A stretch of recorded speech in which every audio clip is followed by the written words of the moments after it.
All right, welcome to episode number 268 of the Canadian Prepper Podcast, recording on June 15th, 2025.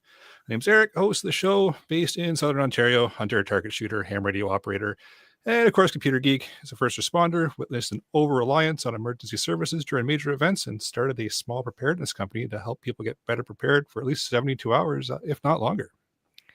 My name is Ian. I'm a professional chicken regular, mediocre homesteader, lifestyle enthusiast, and a casual podcaster, it seems. Welcome to your second episode. Yeah, thanks, man. The intern. Yes, welcome. And I'm Jeff. I'm based in Central Ontario. I'm a target shooter, ham radio operator, general overall handyman, weather nerd, and still the firewood king. My name's Pierre. I'm a tactical beard owner, base t-shirt merchant, government critique, and the reason we hit the explicit button every time. If you want to help support the show, just buy some swag. We have both the Canadian Prepper Podcast t-shirt and the Tactical Velcro patch at www.prepperpodcast.ca. All the proceeds help cover our podcast cost. And if you're enjoying the show, please take a few minutes and submit a review wherever you have found us. We want your feedback, even if it's bad. We also invite you to reach out, tell us something you've learned this week. You can email us at feedback@prepperpodcast.ca or put a post up on the Discord. All right, so we've got some controversy for you in this episode. We'll start out with some recent news articles, update you on what we've done for our personal prep since the last episode. We'll get into the main topic and dealing with guests in the apocalypse or other scenarios as well. Yeah, I mean, guess is a relative term, right? You know, invite the zombies in, I say, but, we'll get there. Let's move into the news. All right, more a commentary on the economic situation in Canada than anything else. Just be prepared for that kind of aspect. But sellers in BC are not budging on the real estate world so far. So, in a surprise to nobody whatsoever, turns out you can't mathematically double your house price forever without hitting a wall sooner or later, right? And so, yeah, I know. Who would have thought? So these people that bought their, $2 million condos and stuff are surprised that when they go to sell it, nobody's giving them an offer for $2,500,000 for their condo.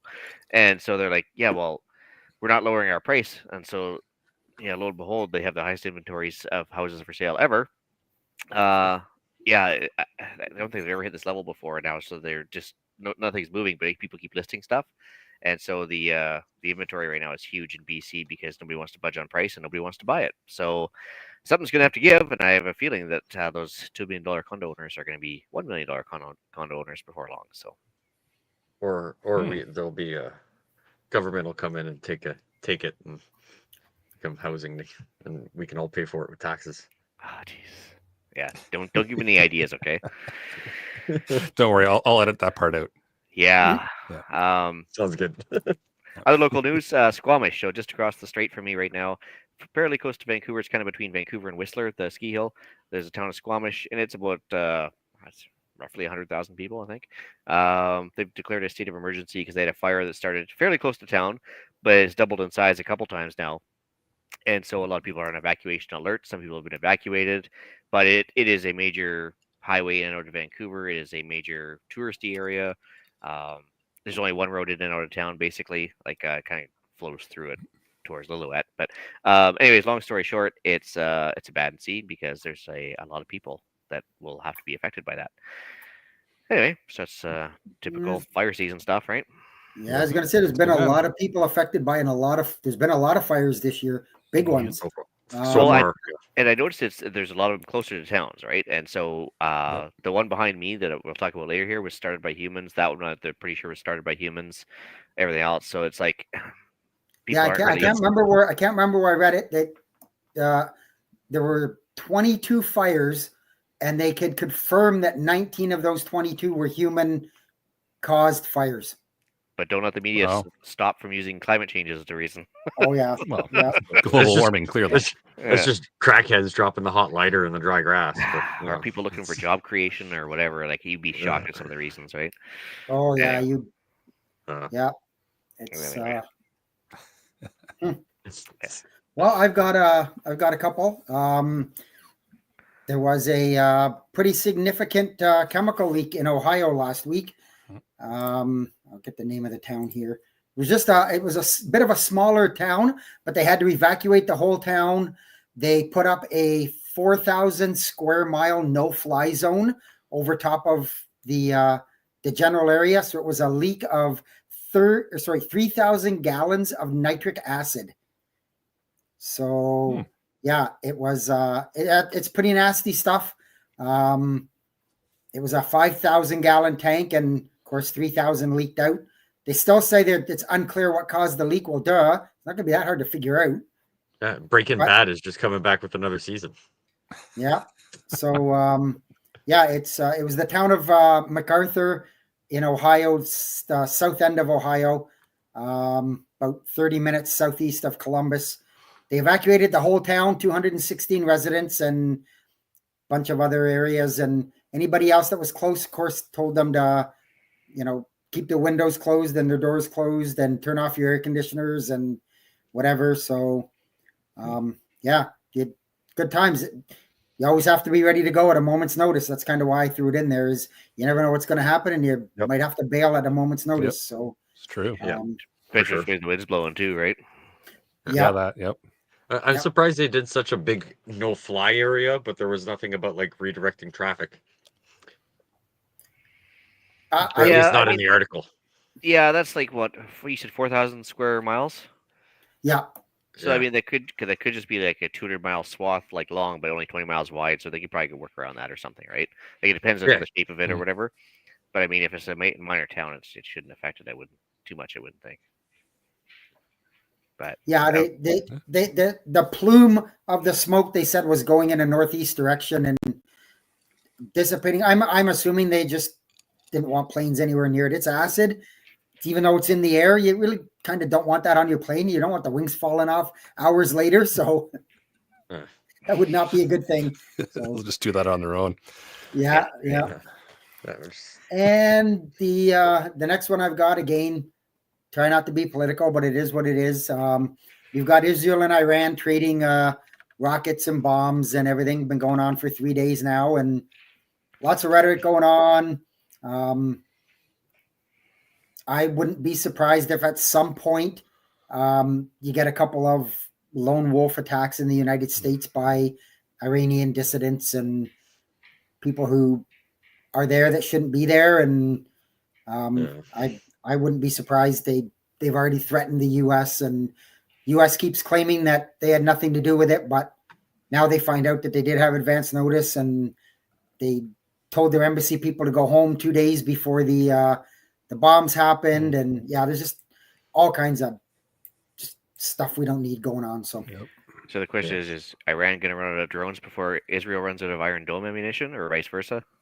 Well, that's a very interesting question because one of the two of them is got to run out eventually. You can't, the Iron Dome. They can't just keep shooting everything down. They're eventually going to run out of rockets, I guess. I don't know. Well, I think depends who's supporting them. Well, that last big attack by Iran back 6 months plus ago, where they had like 400 drones or whatever in a night, and I think Israel was down to like half a day's worth of Iron Dome ammunition until they got a resupply. And so, it is a finite supply, but also I think this is the first time they actually used hypersonic missiles from Iran over to Israel, which of course Iron Dome's useless against. And so it'd be very interesting. Like it's if it escalates, or they're just going to keep simmering like this, or I think both sides being funded by U.S. tax dollars indirectly, which is kind of funny. But it's depends on funding, depends on a bunch of stuff, how long it's going to be going on for, right?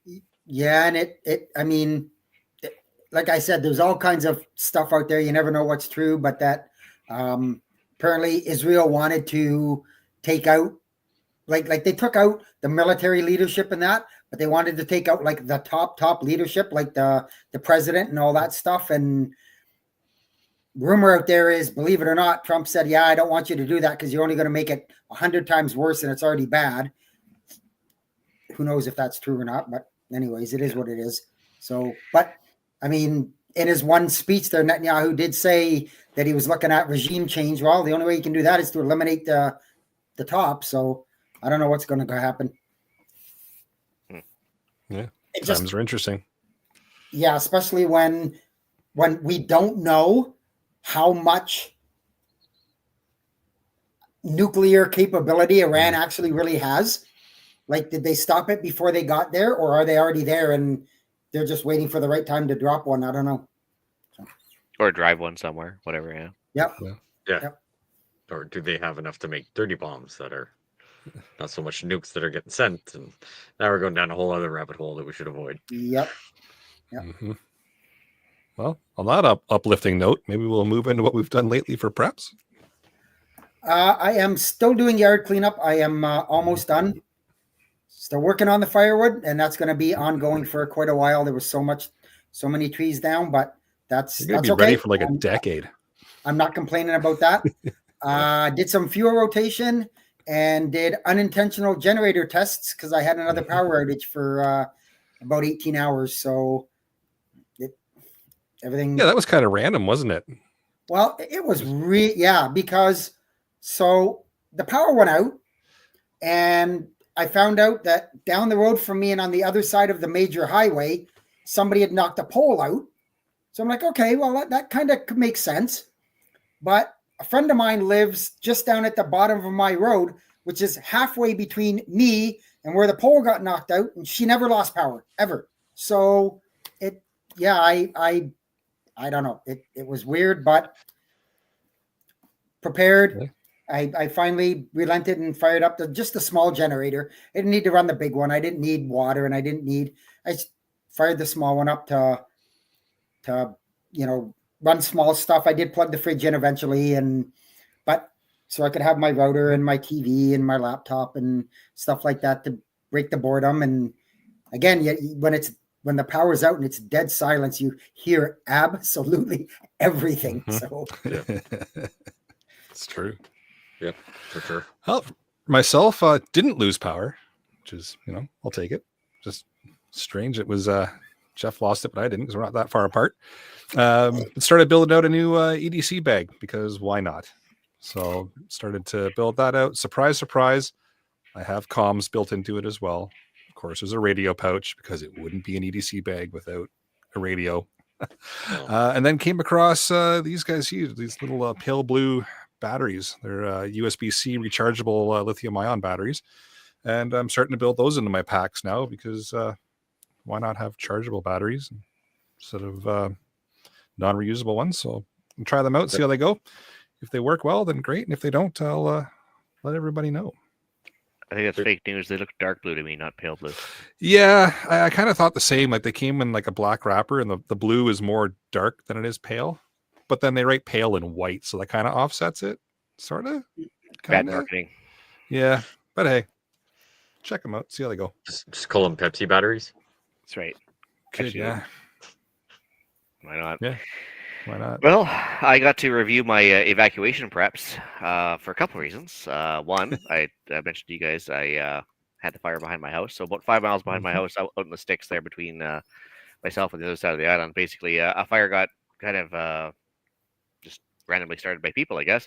And then so we had very little notice that it was 5 miles out, which is, of course, being inside my comfort zone kind of thing, right? But it was out of control from the time they discovered it till the next morning. So as far as I was concerned, I went to bed with an out of control fire 5 miles from my house. So I was kind of like making a mental checklist and everything, and going over my idea of what I'm going to take with me, including the animals, because I'm on my own right now. Kind of curl up with some marshmallows and some roasting sticks, just in case. Pretty much, yeah. And then, so I had to worry about that a little bit. But luckily, by next morning, it was kind of somewhat under control. And then they kind of like said it's stabilized or whatever, so that's fine. Also, on the evacuation note, I had to evacuate my office because my daughter moved back from Vancouver, so I lost my office. So I had to find a place for everything for my stuff, which is kind of tough, but also makes you get rid of some stuff, that's for sure. Did a feed run. Nice. Yeah, because I mean, chickens are not eating as much of these two because we're down to like one coop, which is fine.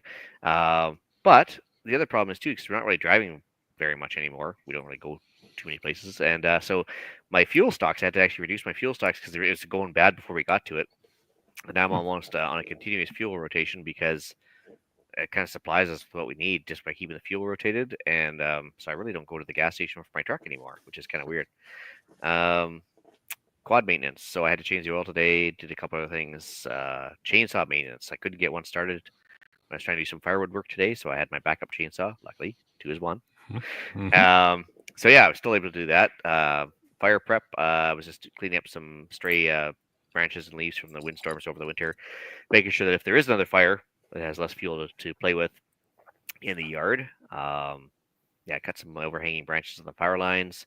Firewood prep. Yeah, started splitting some logs and stuff, but then of course I managed to pull a back muscle a few days ago, so that was great.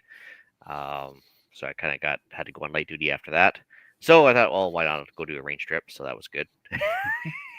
Got to sighted and rifle, so that was fine. Yes, plenty and plenty and plenty of CGN deals, mostly on gun post actually.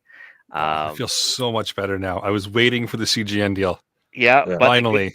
but a bit of an asterisk on that one. I was telling the guys on the Patriot chat about this. So I've had 4 in the last 3 months. Guys that are clearly either feds or really bad scammers try and get me to do straw purchases for somebody, and or break the law for whatever reason. One guy wanted me to sell him a rifle without a PAL, and when I mentioned the PAL check for the third time, he backed away, and he was like trying to guilt me into via text, trying to guilt me into selling them anyways without doing the PAL check and a bunch of other stuff. So it's actually very interesting, and this all amped up right around the time there's a change in leadership, which is interesting. So take that for what you will, but I've had a couple of very sketchy interactions on CGN, which I never had before, which is interesting. Not that I want to go conspiracy on you or anything. I had to replace my well pump. So 400-foot deep well, 200 feet down the hill from the house. So it has to pump up 600 feet. And it's obviously a big, beefy pump. And when it finally caved, we hadn't had rain for a while, had minimal water in the house, and I was without water for 3 days because even though the well guys were there the same day to start work on it, it's a big process to get down 400 feet of skid 200 pipe and replace the well pump and wiring and everything else. Long story short, $13,000 later, I had a new well pump. Yeah, but I mean that is why I get cheap property tax here, right? Like we pay $100 a month for property tax because I'm on my own well and septic. But once in a while, that well bill comes along and offsets that property tax reduction, right? I wish my property tax was that. I'm on well and septic too. Yeah, well, you're in that province, so. But But you'd think for $13,000 at least get a happy ending with that, but no luck. You'd think. And I asked him, but he said no. So. Well, did you make what you do behind closed doors is up to you. That's what I get, right? So he did kind of laugh. I said, "If I get a happy ending with that," and he's like, "Yeah, no." You get an invoice. That's the $15,000 package. Yeah. It was a shock to the system. Like, thank goodness we obviously have money stored away just in case of emergencies for stuff like this, and so yes, it depleted the emergency account pretty good too. So, yeah, that's why we have it, right? Yeah. Anyway, you got water again, so that's the important thing. So the other news is the other guy's working on part of my house. There's a contractor doing work out front here, and he kept on using a grinder that was like popping circuit breakers in the house. So I had to break out the big generator that has like a beefier circuit breaker on it, and the big generator wouldn't start. So I had to actually do some last minute work, and it turns out just the spark plug had gone, but that's fine. So once it was changed out, it fired right up. But yeah, last minute preps. I run that thing fairly regularly, and the one time I actually need it, it took me like half an hour to get up online. So bit of a lesson learned there too. At least you weren't in the snowbank trying to get it started. No, and I mean there was no real panic, and it was like I had a pretty good idea thanks to Jeff and people like that. It's like you said, there's only like 3 things that can really go wrong with it, right? Yeah. And so yeah, that was okay. So that's pretty much all I've done. There you go. Hey, it's all right. It's a good long list, per usual. Yeah.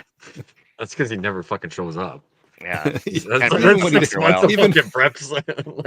he did show up every week, it was still a mile-long list. Yeah. For myself, not too much. Yard cleanup and cutting. Organizing the reloading bench area because, as I've said before, this ends up where we throw everything and figure out later. So got to that. Had some nice weather. Did that. While doing that, I found 2 ammo cans with a bunch of ammo in it that I had. That's always good when that happens. Forgotten or like misplaced, but like I'm not short on ammo where all my ammo's stored. So I was like, it's a fairly big bonus. I started organizing a little bit of our go bins if we need to get them a little more easier access that even my daughter could come and grab them if I need her to do it. Just double check the stock on it. The little bit of stock food we have in there is probably close to being a little worn out. So it's like, okay, let's buy some new and then take that out and start putting it in lunches and eating as snacks. Double check all the supplies in there, make sure all that's good. Some fuel and food rotation, and then hang out with some friends because we went to a birthday party. So it was nice to take a little bit of a break and just relax with people we haven't seen in a while. So it's good. Very nice. Well, we will move into the main topic. And this tonight's episode kind of comes from Discord as well, same as last week's. It's just a suggestion in the topic idea area. And we've touched on it a few times throughout different episodes, but never really dedicated a full episode to it. And really, we're just going to talk about what do you do when that uninvited guest shows up during the apocalypse or during the power outage or during the major event, whichever one it is that you want to talk about.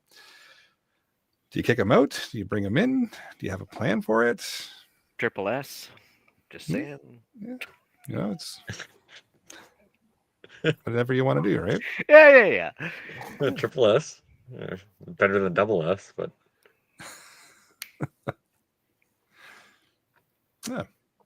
yeah. Depends who shows up. Depends what the scenario is. Mm-hmm. In general, we'll just say that, and then we'll start getting into everything. It's if it's just a general, quick power, like even the big power outage we had where we were out for 6 or 7 days here recently, right? Yeah. What do you do with that? We're at that point, I'm not really sure how long we're going to be out.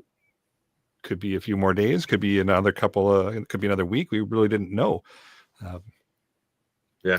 Well, I think the other part I think, or sort of jumping into that is it a widespread outage where you may be expecting people to show up who are a couple of hours away, or is it kind of more or less isolated? I mean, that big ice storm we had, we were more or less in an isolated area.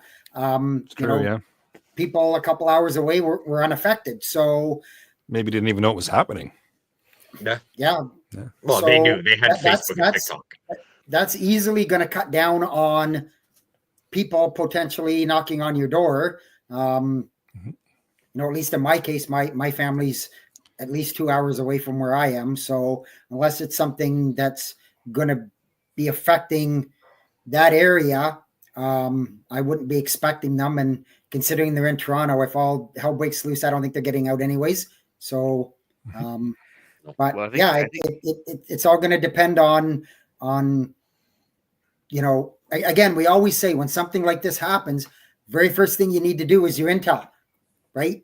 So the power outage has happened. You got to do your intel. Is it everybody? Is it just a few people? Does it look long-term, short-term, whatever? And I think that's all going to depend on whether or not you expect anybody to show up at your door. Well, I think that's definitely the point too. Is like the more widespread it is, the more likely people will show up, but also the longer it's going to take them to get there. So if it's a localized problem, but like you said, if there's somebody down in Toronto, the power goes out, they're not going to be able to just drive out because the roads will be blocked. So they might have to walk out. It might be like a week before they even show up, let alone every else. So like you said, the intelligence is key there too. But I'd say the more widespread and long-term it's looking, is more likely you're going to have company sooner or later. Yep. That's a good point. But even just pre-planning for the fact that, we're already preparing for things to go south at some point in time or another, whether it's a minor thing or a major thing. So even building into your plan currently, if somebody shows up, what are you going to do or be ready for that? Because inevitably somebody's going to come knocking depending on the amount of time, like we were saying, that the event is happening. So what do you do, right? I know a lot of people talk about having some throwaway stuff where, okay, somebody comes knocking, you can just say, well, here's all I got, get out of here, move along. Do you pre-plan for family coming? Because a lot of people are going to have a rough time going, okay, here's some stuff, now go away, to family versus a complete stranger that comes knocking at the door. It's kind of tricky there, right? Like, but like you say, it's the predetermination. So I've got a couple of friends here are kind of on my list, and if something happens, I've told them they could come here, but I've made it very clear to them, don't come empty handed. If you if you're coming and you're going to be here because of whatever the emergency is, you need to make sure you're bringing a couple of days worth of food or worth something. So, and even if it's not food, like what do you bring to the table? Is it a skill of some sort that you could utilize? Point. Hey, I don't have to worry about storing certain supplies or learning an extra skill because this person is going to show up, that I'm going to compensate my time learning this skill based by stocking extra supplies for that person to show up and already know what to do. Right? Not something else to add to your plate, because if you can get someone that's way better at something that you are, you can use that time, resources, the economy, all that, and to keep going with the rest of your preps that you're already well comfortable with, or stocking up extra. That just reminded me, we need to have a good warning system if there's uninvited guests on your property. The dog is going a little nuts there. Yeah. Well, yeah, there's a bear. It's wandering around the bush right now. It's actually, I just joined the neighborhood Facebook group, it turns out, and so there's actually a bear that's been wandering behind everybody's house. Oh, you're allowed on Facebook again. Yeah, I'm allowed on Facebook. Yeah, it's amazing. So I post that way. I keep myself from getting banned. Funny enough, we have a bear close to our place too. There's been a bear spotted in the houses around us. So every time we go to let the dogs out, it's like couple bears around here too. Yep. Well, you guys mentioned resources available. So I mean, obviously, when something goes sideways and you start using your preps, the clock started ticking, right? Like you might have like a year's worth of preps available. If 2 extra people show up and there's only 2 of you to begin with, I mean, you've just halved your countdown clock, right? Yeah, you're 6 months now. No, you're at 6 months, and so now that's got to be a pretty big decision to take somebody in, right? You can't just like take everybody in because you feel bad for them, right? So, but yeah, that's a problem. It's definitely a tricky situation, right? Well, and so James Wesley Rawls had a series of books, Patriots, and I can't remember the other names of the other books, anyways. But there's a bunch of really good books on basically a post-economic meltdown scenario. And long story short, their way of dealing with people that needed food was not to give out food, even if it's just throwaway stuff, because then obviously it's like stray dogs or bears. Then if you feed them, they're going to keep coming back, right? Or tell somebody, even worse, and then double the people coming back.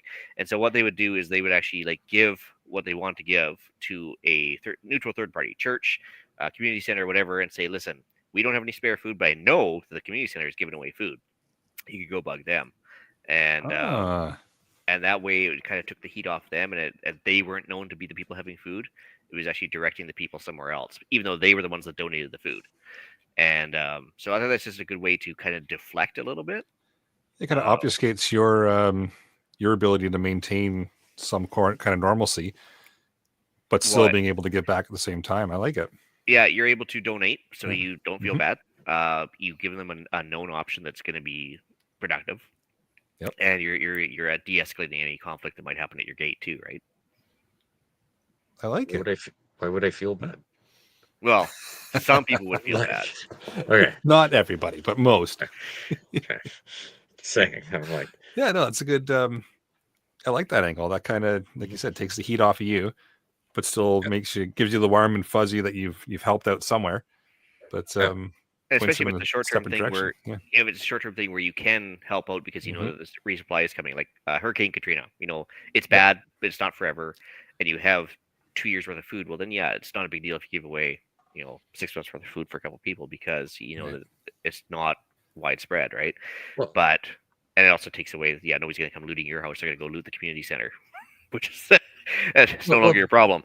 But there's also ups and downs to that, right? Like, so if I've done my due diligence on storing up 2 years worth of food, then I give away a bunch of it because hey, everything's going to get good in a few months, right? Like, there's also a crazy financial burden. Like in the scenario you're talking about, right? Like, I got to fight the insurance. I got to rebuild the house. Where am I putting the food? I got to put extra resources. I want a plan to restock to have 2 years worth of food. You have to be willing to part with those funds as well. Yep. Right. It's just some people are all over that. Some people aren't. Like some people don't want to give away anything, and that's fine. Like it's personal choice, right? Like I would never blame anybody for donating or not donating. And so a lot of it's spiritual. Like some people, it's part of their religious beliefs that they have to basically give it till it hurts. Some people are just like, no, it's all about moi. And I'm making fun of you there, but just saying, like it's just like it's all your personal belief set too, right? So yeah. Yeah, it's that. like I say, that's that catch-22 thing. Like I said to the friends that I've got, you're welcome to come, but don't come empty-handed. You got to bring, like the ice storm thing. There was a discussion about, if the temperature got too cold and it kind of started to get unsafe, would they come here because I have the wood stove? Well, yes. And I said, yeah, no problem. But if you got a bunch of canned goods and you got a bunch of this and you got a bunch of that, you throw it in your car when you come over, because you're, as far as I'm concerned, if you're going to come for 3 or 4 days, you need to bring 3 or 4 days of food. I'll help you out. Of course, I'll help you out. But if you've got it and it's in your house and you're leaving your house, why would you just leave it there? It doesn't make sense. And you're not at that point, you're not a guest, you're part of the crew. So which means that, they'd have to be expected to, whether it be just do dishes in the powerless sink and everything else too, right? They can't just sit back and say, well, you can feed me now, right? Sit back, relax, and just enjoy the ride. Yeah. So I think it doesn't work that way. You guys are talking about pre-crisis communications type of thing. So you'd have to lay out, if you're going to invite somebody to come over, also before they're under high stress situation, you probably also want to stipulate to them that this is not a short-term vacation just because the wind or the ice storm hit, right? Yep. Mm-hmm. Yeah. And then how do you deal with the people that just say, well, if something happens, I'm going to your place. I know you've got stuff. I'm just like, I flat out, someone did say that. Well, we're just going to come to your place. I was like, I strongly suggest you don't. Well, that would be the number one answer is, well, you can come all you want, but if you're expecting anything, good luck. Yeah. I was like, I strongly suggest it. I was like, how about you just do your own stuff? And if you need help, like, I'll gladly assist and give you some opinion. I was like, not saying that what I say goes. Like, we all have our flaws. We all have good ideas that sometimes you don't think of. But I'm like, don't just expect to, like, okay, well, something happened. Like, we're going to go to Pierre's house. I'll be like, yeah, that doesn't fly where I live. Like, and it's, they were not happy with the answer, but it is what it is. I still love it. A lot of people just say that for it's almost the equivalent of crisis shit talking, but basically there's a couple ways to look at it. You can just say, well, if you know you're going to come to my place during the emergency, why don't you pre-stash some stuff at my place? And that usually ends the conversation because that requires effort and agency and they won't do it. Or the secondary thing is just turn around immediately and say, great, what are you bringing? And then that kind of makes them stop and think too, because they're like, why would I have to bring anything? Yeah, why would I bring anything? And it actually makes them start thinking. It's like, well, yeah, either you're part of the solution or you're part of the problem. So if you're going to come to my place. Like if you get invited to a potluck, are you going to show up with nothing? Yeah. I would hope not, but. Not just those cocktail weenies in a can, right? Like, don't show up with that and then expect everybody else to bring brisket and fucking macaroni salad, Like, what's your effort in? And depending on how long it takes them to get to your place, maybe they might just turn out to be the main course. I mean, just go Alex Jones on and meet the neighbors, right? So. Look at that. 33 minutes in and we've gone to cannibalism. Yeah. Amazing. You're the guest of honor. Yeah. But also, if you live close to Allen, I'm pretty sure you could probably get into the house if you brought an extra CO detector. That's true. Oh, yes, this is true. Right. That's the first. No one how to bribe someone. Can work to your advantage. You can be really shitty at prepping, but you've got the stuff that they really want. You can be king. You can be king. Oh, jeez. That's true. But it's important to kind of have those conversations ahead of time, right? And just set those boundaries and set those rules. And some people are going to straight out ignore them. Yep. Being honest, right? Some will still come to the door if things get really bad and knock and be like, hey, remember that time we joked about bringing some cans of ravioli over? Well, we didn't bring the ravioli, but we're here. I feel like then you can go get that fucking ravioli. Like, and again, worst comes to worst is going to feed my dogs for an extra few days, right? The ravioli, because whatever, but yeah. Yeah, it's also as soon as you let them inside the gate, then it becomes another issue because once they're inside the property, then you let them in, and it's like, adds a layer of complication too, right? That's a good point. They got to get to the door first. Yeah. Yep. Well, not even just that. Like now, you also got to really, really think hard. And I don't want to say veto someone or whatever, but it's just like you and me sitting in the backyard in good times having a beer by a fire. It's a whole different scenario than if I've got 6 days of food and you have 20 days worth of food, and I'm worried about my family. Right? Like, if that scenario comes, like monsters will be born out of anybody and everybody, including everybody on this panel. Well, Like, and the more stress they're under, the faster that transformation happens too, right? So depending on the severity of the incident and or the reality sets in that they don't have a day's worth of food and they got a crying kid or whatever, then all of a sudden, boom, as people start acting a little bit odd. Yep. So just deciding who gets in and who doesn't. I'm actually kind of curious about your guys' take on this one. I'll go last. Because it's going to be the most spicy take on it. Yeah, I think. I have a fucking feeling too. Yeah, like we've already talked about having that conversation with people, and the people that you've had that conversation with who actually take it seriously and actually will show up with something that can help out or that will add to what you already have. If you've got the room and the ability to bring them in, and it's not going to take up too many resources that you have, and they're, like I said, they're going to benefit things versus be a drain on you. That's where I would kind of start with who I'm letting in.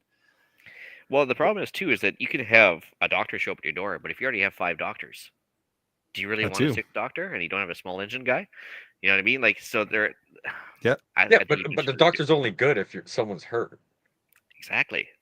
Right? Like, other than that, they're another body. They're taking up toilet paper. They're taking up water and everything. Fine, you're out back doing the chainsaw, and the chainsaw hits your leg. Like, you're thankful he's there. But if there's not a specific scenario where a doctor is needed, waste the space. Yeah. Like, so it's just like it's a more of an insurance policy. So yeah, I'm more interested in having small engine guys or guys that weigh like 300 stone that can lift like a couple trees in each hand and everything else. Like that'd be ideal too, right? So depending on the situation, severity, and everything else is what your needs actually are. So, well, you mentioned a triage system, but that'd be a pretty convoluted one. That'd be a lot of lot of if yes and no's decision trees. That kind of goes back to several conversations we've had on several different podcasts about a mag, knowing who they are and what their skills are, and so if they do show up, you know. You said it there, Eric. Like let's just say this as a scenario. Something bad happens here, and I'm just gonna bolt to Eric's. Well, I'm going to load up my truck with my non-perishable stuff, my water, without him having to say or having to have the discussion about, well, what are you bringing? Well, I'm bringing anything and everything I can get in my truck, or that I can carry, or that I can get there somehow. So I mean, that's the whole thing of, I think, a bit of a mag and knowing the local people that you think might show up. Well, because like bringing radios to Eric's would be kind of stupid, and bringing firewood to your place would be stupid. Bring them. I like radios. Bring them. But seriously, like, you don't want to have too much of one thing and not enough of the other, right? Eric, even though it's the apocalypse, Eric still needs his TISM. Yeah, so, we can compare radios and which one does what, and it'll kill off the boredom. Turn on the Roger beep and just annoy everybody. But of course, yeah. But no, seriously, you don't want to like have duality of one supply and nothing of the other. So like, if you've got a pile of antibiotics and a pile of radios, you should probably decide ahead of time which one you're taking to whose place, right? Yep. That's true. Yeah, it's a balance. Like we kind of touched on figuring out who can bring what and what's going to benefit you, and maybe some people that are coming to the door, and they're going to double or triple what you already have, and they're not going to be of any use to you. And you know what? There's nothing wrong with bringing a radio, but I was going to say you can't eat a radio. You can. It's not going to do anything for you, but you can. But you can't eat it. You can't drink it. It's not. It might be something that may save your life if there's an intruder or some information, but if you just are starting to get hungry and somebody shows up, hey man, I got a handful of radios. Yeah, good for you. Yep. During the apocalypse, you can't use them to order Uber Eats or anything. So But then I'm right behind him, and I got a bunch of those cocktail weenies in cans. I'm getting in before the radio guy.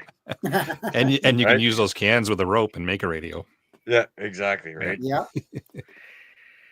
So out of curiosity, so does time of year also play a factor in what you would bring? So say winter scenario, you guys had that ice storm, right? It's -20 out. Say everything happens, Jeff, you got to get out of there.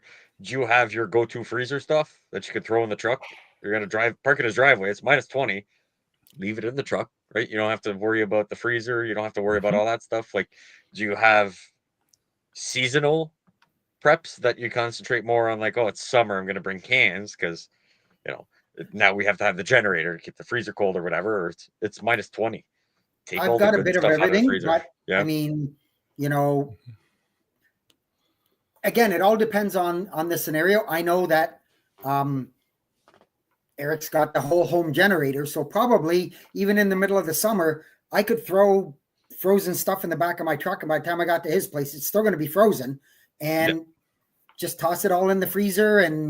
Or if something does thaw out, well, then guess what? That's dinner tonight on the barbecue or whatever. And so, but yeah, you're right. It can depend on it can be weather dependent, but I don't look at it that way when I'm doing my preps. I don't weather dependent stuff. I'm more, can I keep what I have, no matter whether it's in a freezer or I've just canned it and it's just sitting there or whatever. But so, that I do have, a bunch of frozen stuff in my freezer because I have the generator to be able to keep it frozen. But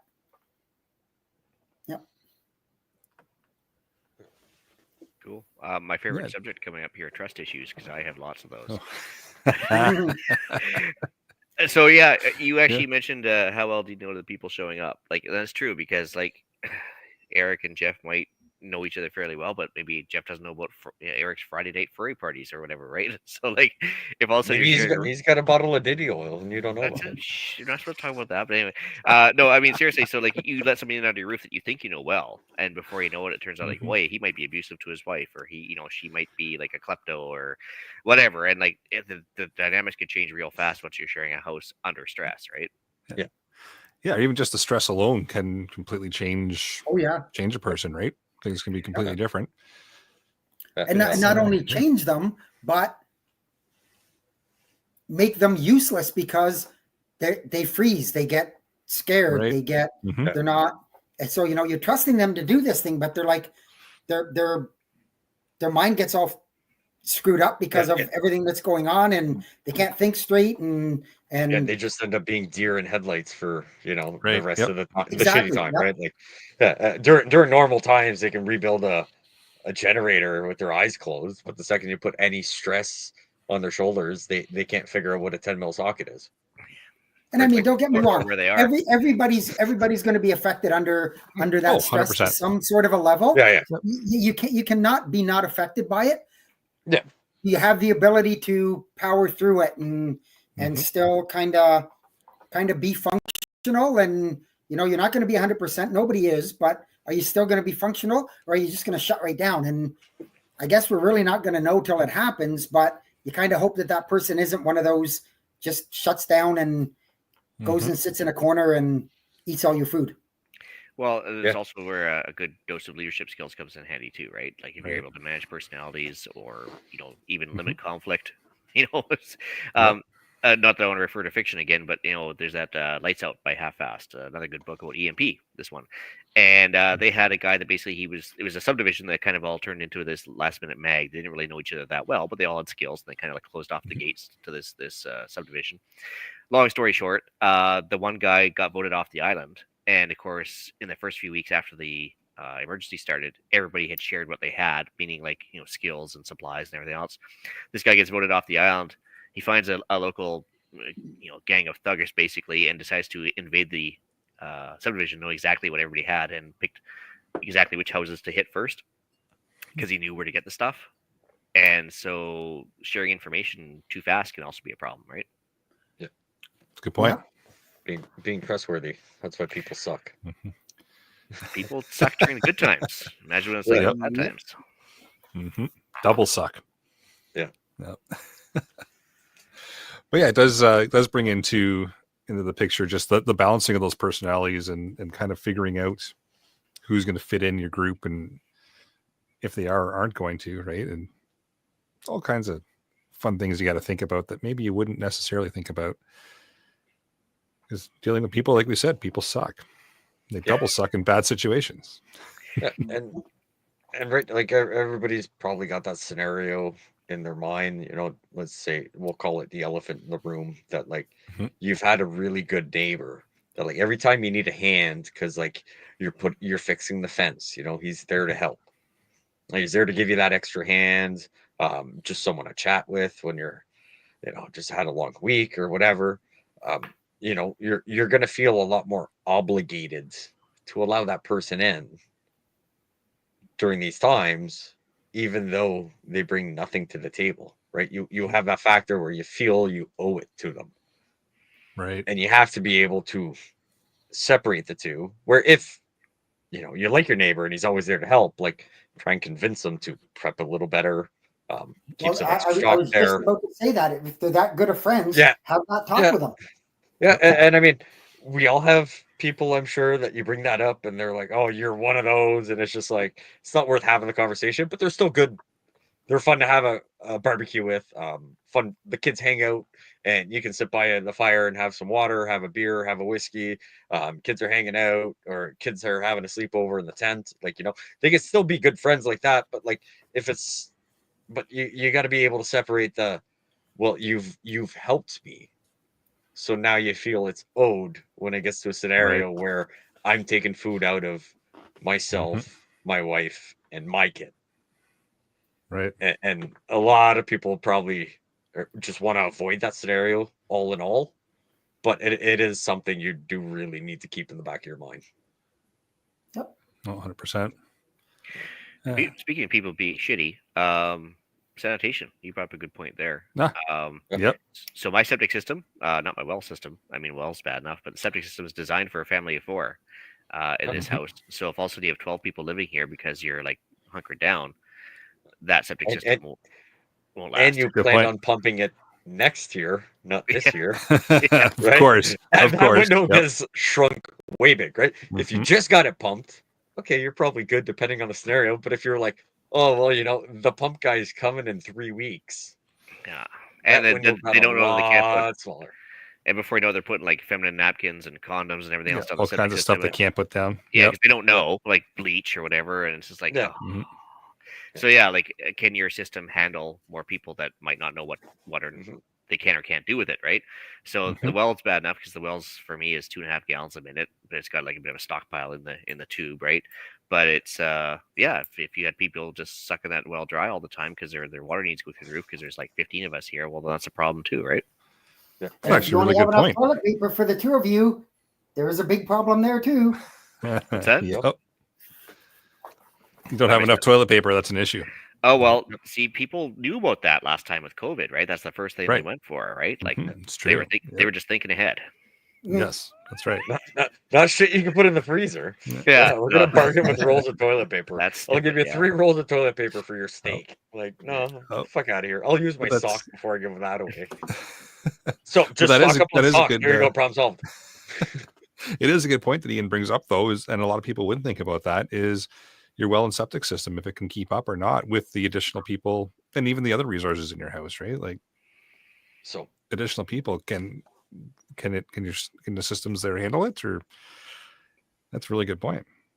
And now we're going to talk about city water. So lines will stay pressured for a while. So even if nobody around you accepts anybody and everybody gets frugal, say you've got a week of enough pressure in those lines, then let's say everybody flocks to that area, that week's worth of pressure that is in the lines, including for natural gas, water, septic or sewage water at some point, right? If the factory's not working, eventually it'll start coming back to your house. So you might want to figure out where you are in the hierarchy of flow of sewage compared to where it all ends up. Is there a way you can block it? Yeah. It's a good point too. Yeah, eventually it's going to pile up.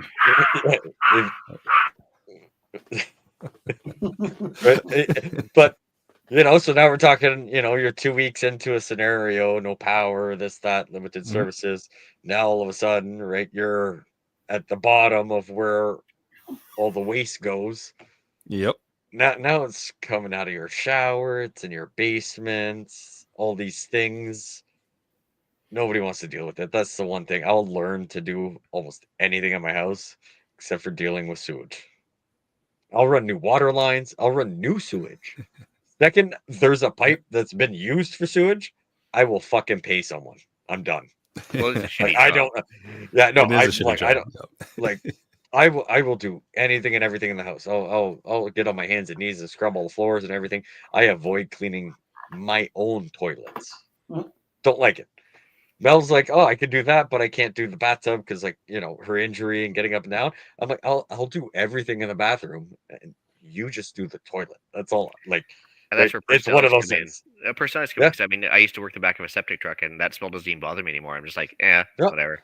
And so it's not so much the smell. I'm like, just like, no, it's the smell of money. I'm like, I got like 3 pairs of gloves. I've got like, I don't know, I go through like 6 rolls of toilet paper, not toilet paper, paper towel, doing one of them, like 3 cans of cleaning, and then I feel like I need a shower, and I'm just like again, it's not on me, but I was like, it's just one of those things that I'm not comfortable with, and I want to try and avoid as much as possible, right? Fair enough. So yeah, there you go. So what if it gets to the point where you do have to say no to somebody? We've talked a lot about, show up with your stuff, have extra stuff ready. Gets to the point where you have to turn around and say no. Well, and I think that's where it's going to be 2 things that come at you. One would be the pregnant wife with the screaming baby, and the three-year-old kid with the sad puppy eyes and everything else staring at you over the fence and everything else. They're going to try every trick in the book to make sure you let them in because they're desperate, right? So I think you have to kind of play that scenario through your head a few times how you're going to do it. That's where I like the idea of deflecting them to somewhere else, saying like, I don't have anything, but I know somebody who does, and that way they kind of leave like not even resentful at you, but you've actually helped them. Yep. That's a good way to deflect. If you wanted to go head on, well then you can break out the threatening tools, but I mean, it's like, unfortunately, some people either take no for an answer or they won't take no for an answer, and you have to have a solution in place for both, right? Yeah, having something kind of pre-planned and it's about 2 3/4. It's about this round. It'll come in at about a 1 1/8 or a number 4 shot. I mean, yes, clearly if it's a nice storm, that's not going to be one of the options. But if it is a sort of catastrophic meltdown, end of the world scenario, yes, then clearly that changes your option list, right? Yeah. But yeah, I mean, as you've noticed from Ian's background noise a few times, dogs. Nobody will get to my door before my dogs hear something coming. Now, stress factor, your dogs are going to get in a panic. They know you're stressed, your wife's stressed, your kids are stressed, all that stuff. Even if people show up, right? There's a heightened level of stress. So now your dog hears the mouse fart 3 doors down and it's having a shit fit at the fucking door, right? Like, so take that with a grain of salt, but that is also it's a good deterrent. Yeah. Yeah, it is a good deterrent. Like my dogs are friendly. But and I like the comment in the live chat there. Preemptive, better to pressure can with your neighbor than to pressure can your neighbor. Depends on the neighbor, but sure. And at least you know their skill set too. But no, the biological is a great point because not just some people, but some cultures don't like dogs at all, right? And they're just terrified of them. So there's actually like an entire cultural strata of people that will just like be shit scared of just having even a Pomeranian on the property. He's heard how vicious they are. I mean, but yeah, no, it's seriously like they just it does make a huge difference. And but yeah, also for early warning, for deterrence, for all sorts of stuff, even intruders when you're not expecting them because they don't take no for an answer. Dogs come in handy, even if they don't have to be vicious; they just have to be able to bark. So if I know now, I know there's something around, right? I can get up from having my hot chocolate and screwball because it's winter. Oh yeah, and okay, what's going on? It's a nice deterrent. Who cares what's going on when you got that? Right. But I mean, now we can also get down the rabbit hole of like, okay, well, what do you have for external property? Do you have not so much tripwires hooked up to a claymore, like not for the power outage, maybe the end of the world, whether they're homemade or not, that's beside the point. But what do you have as detection systems? Is it just lights? In the wintertime, the sun goes down at 4 o'clock, like 5 o'clock, it's dark out. Do you have lights? Do you have tripwires hooked up to, blank 12 gauges or blank rifle cases? Just something that makes a noise, right? Doesn't hurt anybody. They're technically legal. Something to tell you if there's someone coming. I mean, if you live on a 10 by 10 square property, like you probably don't need something like that. But for example, Ian, where you live, right? If people try and get on the back of the property, you've got the dogs or whatever. But like, is that part of the things where you're like, oh, this looks like it's going to get serious? Do you go out and set something, or do you go just like full out Rambo and just like, get the sticks out and like, eat the sewer rats and go for it? And interestingly enough, as a real life scenario thing, I have been here 12 years, and I know it was about 8 years ago that the homeless guy was like wandering behind our house on the property. It wasn't until this year we discovered his encampment, and it was only 400 meters away from the house, and yet we had no idea it was there. We just discovered it had been long since abandoned, of course, and it wasn't until we were actually looking to see what a cougar had killed, because the smell was so bad, that we actually stumbled across this homeless camp, and literally within an easy 3-minute walk of the house. Yeah. And I was like, wow. And I had no idea it was there. We walked but within 10 yards of it.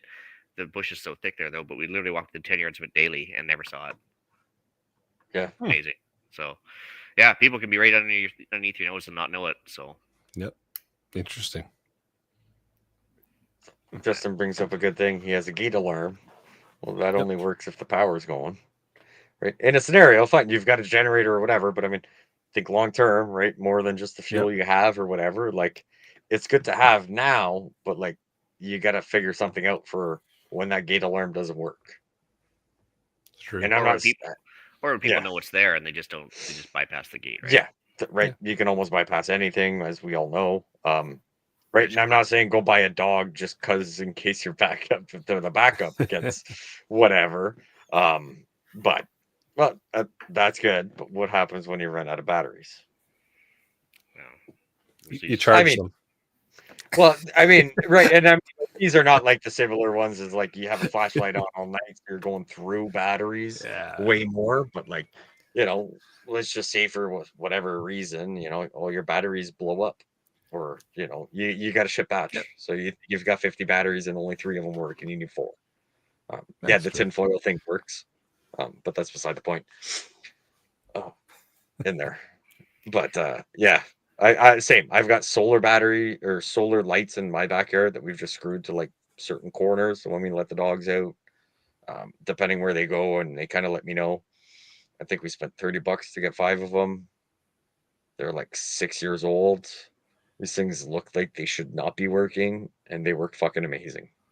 And I'm scared to replace them because I know they're not going to be the same quality because like we're post-COVID, not pre-COVID when we got them. But just something like that you can do to help prevent it, and then I don't know, have that awkward conversation at family suppers when you're like, I kind of don't want to be here. Bring it up and say like, hey, don't show up at my house, and then they kick you out with the to-go plate, gets you out of the scenario you don't want to be at, and then they already know. And it's already planted the seed in their head for the idea, right? Which is part of that preparing for the scenario thing that Eric mentioned next. That's actually a solid way to prepare your family with the idea. You mentioned taking in extra food and water for your preps, but that seems to be that you're taking on the burden of somebody else. Yeah. I like the idea of saying, okay, you're coming to my place when the shit hits the fan. That's great. I'll buy an 8x8 storage trailer or a Costco shed. Feel free to fill it up with everything you want to have here. But if you don't have everything there, you're not going to be able to eat anything when you show up. Yeah. Or if you decide to take that financial burden for a little bit because they're helping you out, like I said in the scenario, right? They're always there to help, or you need an extra hand doing something. Like, okay, but you have that conversation, just being like, hey, for everything you're doing, something ever happens, you lose power, and I have power, come over, do laundry, do some dishes, come cook food, like whatever, but like that's gonna run out after so many days, right? I will store 7 days of food here for you. No ands, if or buts, because you always help me out. Yeah. But have that conversation prior to that, saying but 7 days is your limit. Then they're in. Because once you've taken them in, you will kick them out. It's pretty hard to get them out. And you say, well, your 7 days are up. What are you going to do if they say, well, I got nowhere to go and I'm not leaving? So it's about 2 3/4 inches long. It's about 12 gauge, and I'm just saying. The cooking pot can accommodate them, and it's like I mean, don't get me wrong. Like, and No, I realize I'm in a different scenario than most everybody else. I'm a single guy, and so I don't have to worry about feeding other people. So I do have extra, not a humongous amount of extra, but I have extra water, extra food, extra stuff that in a scenario like that, I will be able to help out a little bit. But again, like I said at the beginning, I've said to the people, if you're coming over, you're not coming empty handed. So, Yeah,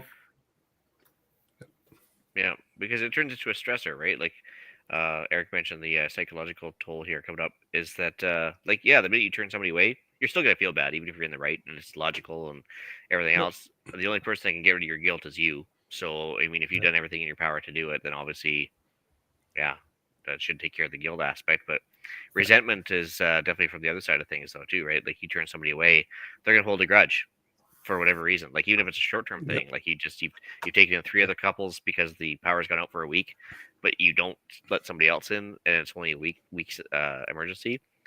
6 months down the road, you might be asking them for like a cup of sugar, and they'd be like, "Fuck you, man! You wouldn't take me in." Yep. So, and here's another possible scenario that could happen, and it's one to really is, does age play a factor into it? So your neighbor, you have to be 18. Your neighbors are more elderly, grown up. Are you willing to take them in over the younger family with the smaller kids and who are going to be the future? And how do you, that's going to be a difficult decision to turn away the older person because they eat less, they take up less room, they nap more. You ever fed a fucking 13-year-old? Yeah, well, like a fucking true. monster. It's like a 94-year-old. Yeah, the meat on the older people is really stringy. It's no good. No. Yeah, it's all kinds of things to balance out and think about. And like Ian said, no matter what, as soon as you have to say no, majority of us on the panel are good people, minus Pierre, we'll feel bad about it, right? I mean, that's a 75%. That's still a pass, right? Yeah. No, but I mean, it's like as much as we like to shit talk and say like, for sure, I'll kick them all out and I'll give them the old 1 1/8 inch deterrent and everything else. Yeah, no matter what, you're still gonna feel guilty, and whether or not it that's why I have whiskey. That's like drown your sorrows. As long as you have a coping mechanism in place, that's what's important. Yes. But, whatever it may be. But seriously, I mean, like I said, so the resentment's on their side, guilt's on your side, but no wonder what, it's going to be stress, right? It's just an added stress that you don't need at this time. And if you haven't prepared for it, it's kind of unnecessary stress too, right? Yeah, because now if you turn someone away, okay, well, now they're upset. And it's like, well, what if they come at 3 o'clock in the morning when I'm in bed? Added stressor. Added stressor, right? So it's like, okay, well, now I got to pull night shifts, right? I got to get 24-hour surveillance, and I should have let them in. They could have done the first night shift. Yeah, right. Like, so, it's just, I don't know. That's why it's good to kind of play this out ahead of time and kind of plan things out and get your mindset in place for how am I going to do this? How am I going to cross that bridge? How am I going to say yes? How am I going to say no? What am I going to offer? What boundaries am I going to set? It's a tricky area to kind of put your mind to, and a lot of people will just avoid it because it's difficult, right, frankly, to even think about, right? So getting that plan in place ahead of time is pretty important, and then following through with it as well, right? You got to stick with it. Yeah, that one book actually had a lot of good ideas for this scenario, that James Wesley Rawls book. So long story short, he also had the town taxman, for lack of a better term, show up, basically the town comptroller, and say, listen, you owe me back taxes for property tax, so I'm gonna have to come here and live for a while. He's like, joke's on you, we prepaid our property taxes before everything went down here, so we're good for the next 5 years, so stay away. It was actually kind of funny. It was just like, that was an interesting take. The guy showed up and just basically demanded back taxes, and they're like, yeah, no, that's not happening. No, it's not how this works. Yeah, no. Don't worry, government's there to help, right? Yeah, exactly. Also, like something to think about that we haven't even touched on is like, say you want to be the gray man in the scenario. You still want to live and everything. You got to worry about that nice smell going around the houses when you're cooking a steak on the barbecue. Yeah. Well, I think So barbecue is probably the most inefficient use of propane anyway, so you don't want to have that smell wafting around. I'd say you'd probably want to use the stovetop propane thing indoors and try and limit your smell output. Right. But yeah, just managing the smell of cooking food. Do something like that. Definitely don't want to, pretend like you're not home, but the barbecue is still sizzling and it smells delicious. Someone's gonna come knocking again. People will follow their noses for sure. Mr. Leahy's I like Tom's comment here. I had some guilt about having a good working Generac. I know a member on the panel who had no guilt with a good Generac. No, I mean, wonder which asshole that was. Yeah, really. Never said I had no guilt. No, I mean, the funny thing is, you should never have guilt about that because, like, you set yourself up ahead of time, especially if it's gas powered or whatever. Well, and whether you bought it and installed it or you bought it with something there and it was just a nice add-on, like I get feeling guilty and it's like, oh, fine, I feel bad if my neighbor doesn't have a generator, and it's like, okay, but like I took $1,000, $1,500. I went out and I bought that generator and now I'm using it. Now you want it, and I'm like, you didn't plan for it. Like, fine. Doesn't matter if you think the apocalypse is happening or whatever. Like everybody on this panel has gone through the ice storm of '98 or has heard stories. You guys just went through one. Like, Jeff, you were what, 14 days? 12 days. 12 days. Like 12 days. If that has ever happened in your lifetime, how is that not something, right? You don't need the $6,000 Generac system, or $30,000 installed. But like, if you're not doing your own things, like there's a point where I agree that you feel bad for stuff, but at the same time, I don't feel bad for you being, I don't want to say negligent, but I don't want to say a fucking idiot either. Yeah, but no, like, just not thinking, not thinking about it. I was more or less kidding on that. I had my generator and my generator was running fine, and not that I did loan my one generator out to a friend, and so this is kind of like we're getting into really muddy waters here. This has happened now, and now I've tried to say to this friend, like, you need to get your own generator. I found them a GenerLink for a really good price, used one, but the price was right, and I'm like, I can pick it up today, blah blah blah, and they hummed and they hawed, and I don't know, and I'm like, and when they finally said, well, okay, I guess maybe it would be a good idea, it was on Facebook Marketplace. I go on there, sold. I'm like, no doubt. Yeah, but, and it's just like, okay, at some point, as it would be very difficult for me, but I would have to say, I have tried and I have tried and I have tried, and you have not accepted or not worked on what I've told you, and now you want me to bail you out again. So, but at least that's a nice conversation starter of being like, fine, you hemmed and hawed for a little bit, right? But you had agreed to this price. So if you're going to keep an eye out on it, it's just like, okay, do you have those funds available? Like, keep them aside and let's get on top of it next time. Right. So another good deal doesn't come by, but like they actually start taking the steps in the right direction where they're like, they're budgeting for it and they have whatever. And the next time you see a good link, they're right on top of it. And it's like, sure. But if you're just going to hem and haw for 3 days, like, I don't want you hemming and hawing in 3 days in my house. I mean, the only advantage is you're producing body heat, which reduces the amount of anything I'm using to heat my house. But other than that, you're a giant waste of oxygen. Yeah, it's an interesting topic.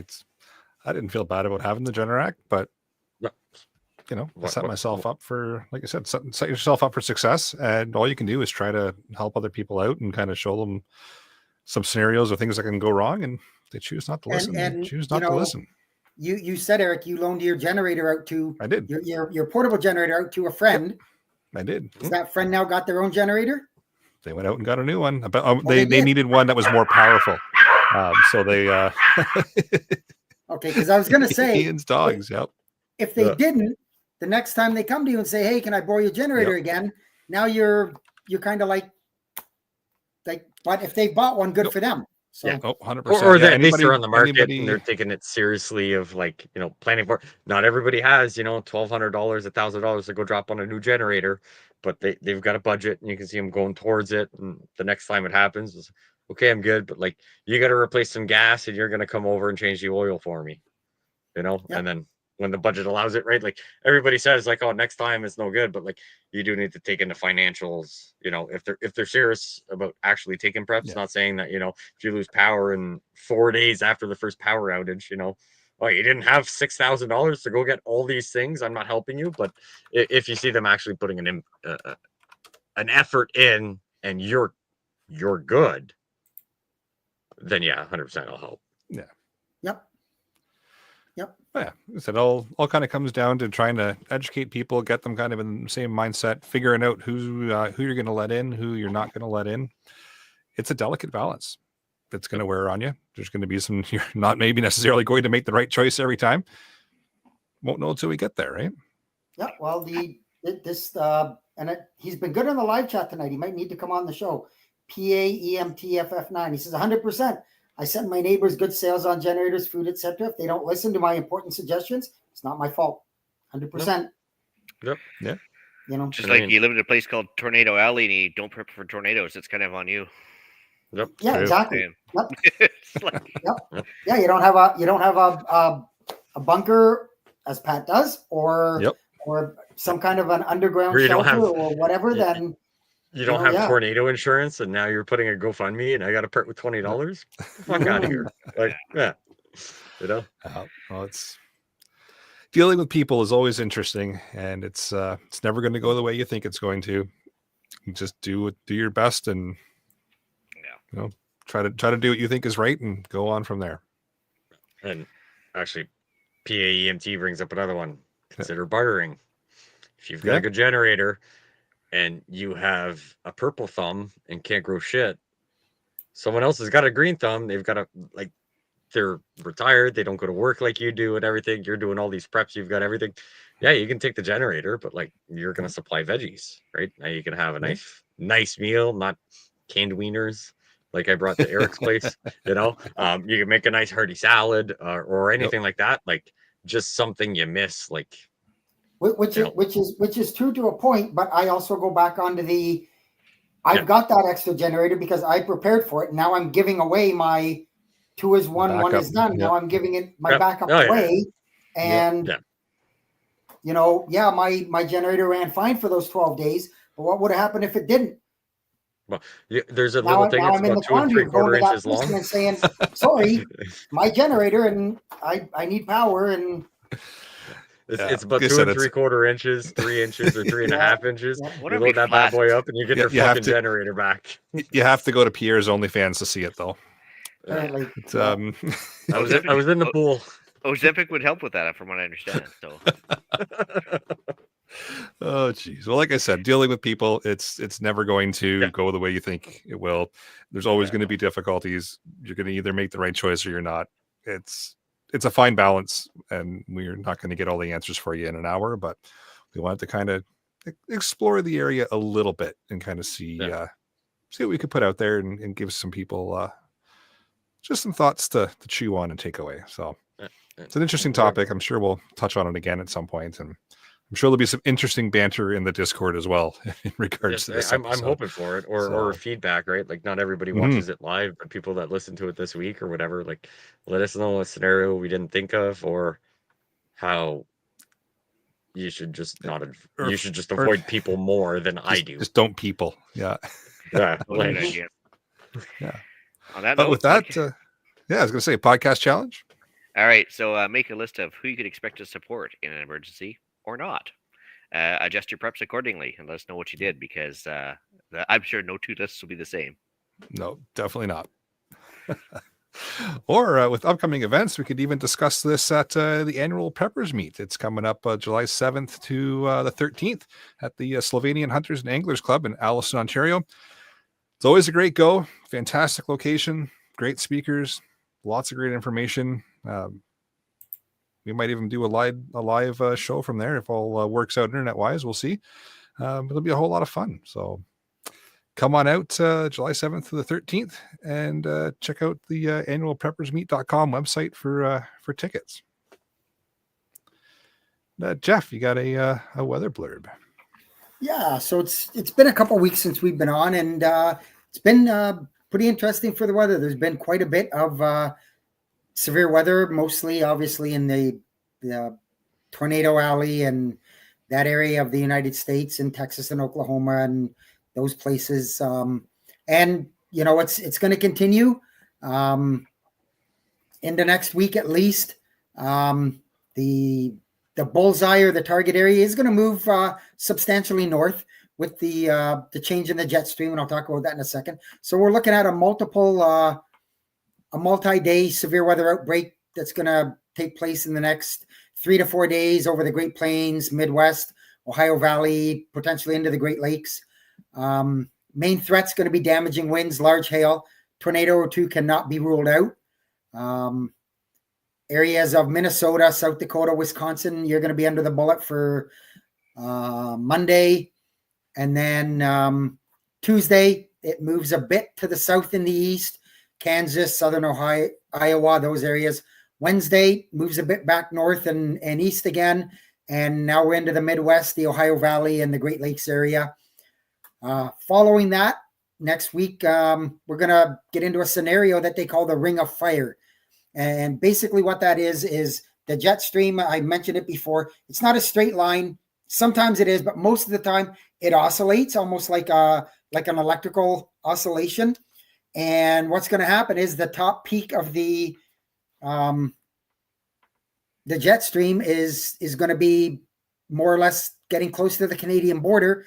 And when you get the cooler air pushing up against that hot, warm air from the south, that's where the storms kick off. And because it's a hoop, they call it the Ring of Fire. It's just the ring of storms. So when it bends north, again, like I said, it allows that warm air to come up from the Gulf. Probably by the end of the week, into the weekend, maybe even early next week, places like far north, like we're talking Nebraska, Kansas, maybe into Wisconsin, they're going to see temperatures into the 90s. Not unusual. I mean, it happens, but I shouldn't say I was going to say it's not rare, but it's unusual that they get those kind of temperatures, but they're going to get it. The cool spring sort of lead into summer is going to disappear pretty quick. And we're going to go right from that right into the dog days of summer. Okay, so the Ring of Fire has nothing to do with Taco Bell. Nope. Other time. Okay, thank God. Nope. Okay, good. I got all worried there because I don't want Taco Bell. Oh boy, deal of the week, Ian. All right, so this is a first for the podcast. Actually, I'm going to get Eric to post up my member profile on Gunpost. I'm offering a deal of the week to the Prepper podcast listeners. Have to be in Canada. To our American listeners, unfortunately, you have to be in Canada for this stuff. Yeah, drop me a line. Use the discount code Prepper, and trust me, I'll give you some good deals because I've actually only got 12 allowable ads on that site. Maxed them all out, and I can't sell anything more until I get rid of some of the stuff. So, help a brother out. Will you send it without a pal? No, not this time. Maybe next time. What about if I meet you with the certified check? I have cash. Yeah, or you just get cash, a friend no to pick pal. it up for you. Yeah, get a friend to pick it up for you. Yeah, yeah. Come on, cash, no pal. It'll be good. Yeah. It's best, bro. Like I'm good, bro. Yeah. I'm good for it. Trust me, bro. I just can't find my pal for the number. It's good. I got it, man. One guy actually swore up and down. He's like, I don't have a profile with the CFC. I said, well, how do you think I'm going to check your pal? He goes, oh, I've never had to do a pal check before. I'm like, oh yeah, okay. So yeah, never given him an email. It's amazing. So yep. Anyway, well, nice. Definitely have to check that out. Awesome.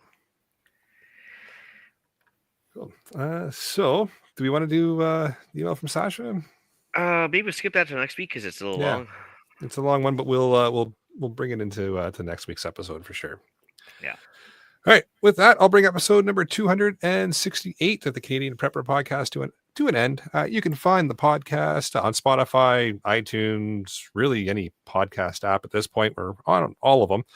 Just whichever one you do listen on, please do submit a review there. It does encourage the algorithms for about 2 seconds, kind of put us to the top, and then realize we're talking about prepping and all that kind of stuff. We get slammed back down to the bottom. But it does help other people find the show for those 2 seconds at least. And we do record these shows live on YouTube and Facebook. If you want an early peek at the shows, please subscribe to the YouTube channel, Canadian Prepper Podcast, and click the notifications tab, and that will give you an alert when we're going live. Anybody has anything for me or wants to reach out, it's feedback@prepperpodcast.ca. You can reach me off the wall customizing. I don't know what socialist medias we're still on, or off the wall customizing at Gmail, or you can find me on Monday nights with potentially another panelist from time to time on the other CPP, the Canadian Patriot Podcast, discussing why government is horrible and why you should be prepared, and listen to Sunday night as well. All right, you can reach me directly by emailing me at theislandretreat@gmail.com. Fed Boys, if you guys want to try and sell me something or make me buy something, whatever. Yeah, you can find me on Canadian Patriot Podcast with Pierre live on YouTube. We're recording Monday evenings at 9 p.m. Eastern, as well as on iTunes. Discord app is available for both CPPs. There you can find us discussing why government waste and general degradation of society has been refusing to let anybody cross the fence, including my own family. Well played. Please check out Rapid Survival at rapidsurvival.com. You can get me there on the live chat. And thanks for joining us this evening. Till next time, be prepared, stay safe, and keep learning.